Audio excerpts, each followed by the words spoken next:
Hey guys, what's up? In the previous videos, we produced some daytime simulations. And now I would like to render a nighttime scene. I'm using here the same original file with my Villa Savoye model. So I will start the process all over again. And first of all, I will start Enscape. So I'll click here. Okay, I will also check if my views are synchronized, and they are. I can increase a little bit this window, and I'll start opening the visual settings. I'll place it over here, and I'll choose the white style so that I have once more the material override, and I can have a better understanding of what's going on with the lighting.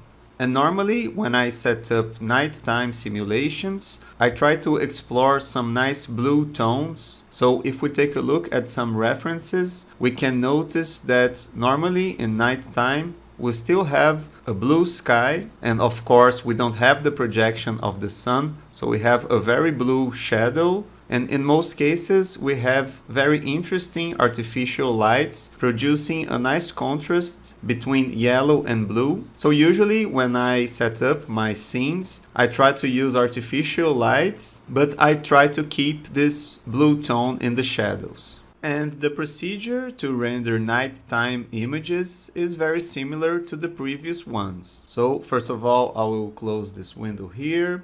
I can move this window to the center, and I will once again start playing around with the time and the date sliders. So as we drag the sliders to the left or to the right, and we search for really early periods or really late times here, we start producing some interesting effects that start to resemble nighttime.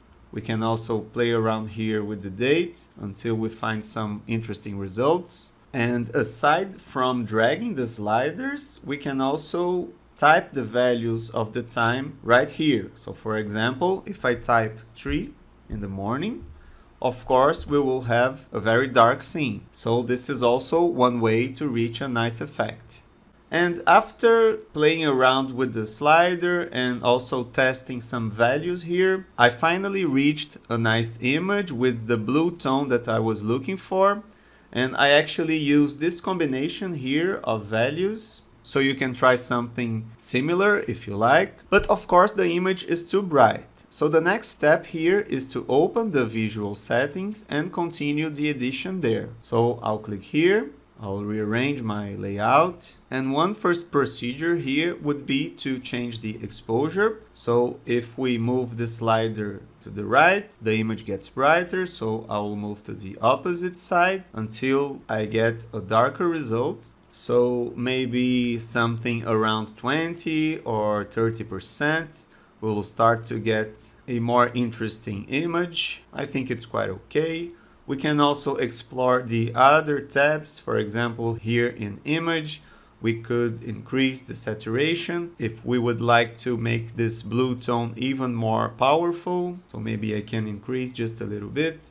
We could also play around with the color temperature to get a warmer or even colder result. So I'm starting to like our render. And of course, you can go on play around with all these effects. But now the most important procedure would be to start creating artificial light. So in the end, we will have a nice combination of yellow and blue colors. So I will close this window. I can move this render window to the right. And actually, before creating the lights, my suggestion would be to update the scene.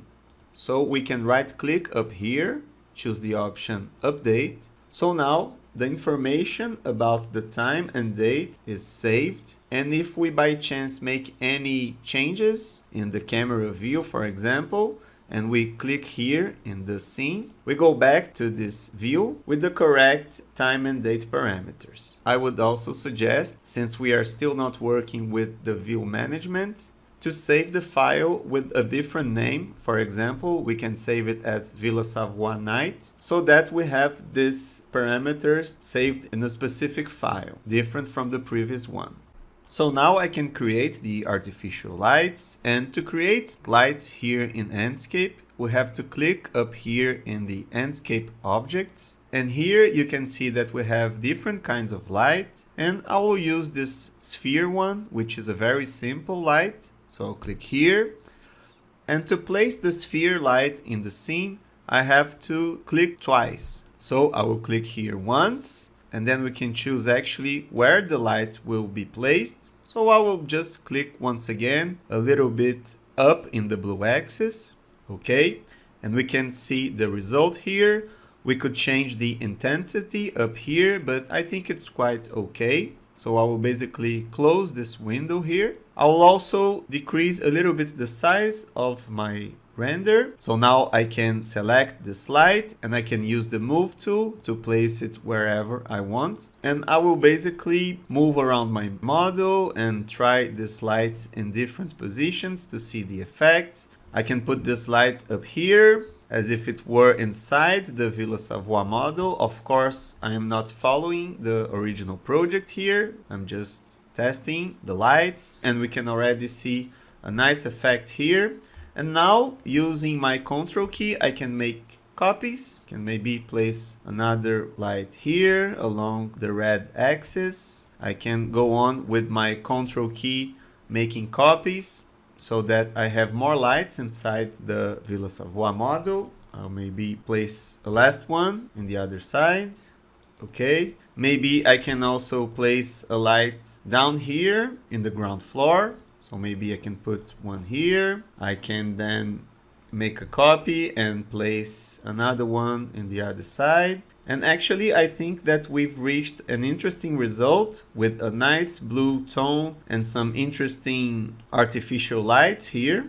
And now that we've placed the lights, we can once more open the visual settings. I'll place this window here. I can increase my render window once again. And of course, we can make some final adjustments considering the effect of the artificial lights. So we can change the exposure. We can also explore the highlights and the shadows if we like.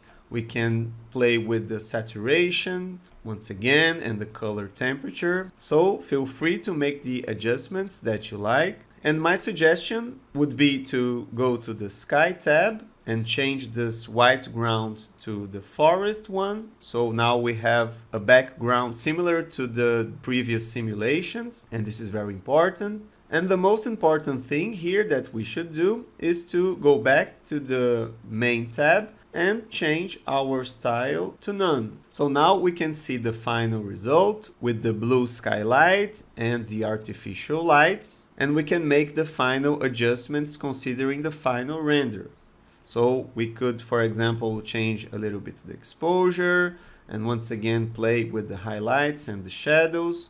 But I'm quite happy with this result. Maybe I'll just make this image a little bit brighter so that it doesn't look too dark in certain outputs. And if we are happy with this result, we can produce our final render. So here we can click the save frame. So we'll have the exact size of the final image being displayed here. We have to increase our rendering quality, so we have the best quality possible for the final image. I can check here the output, and Full HD is okay for this test.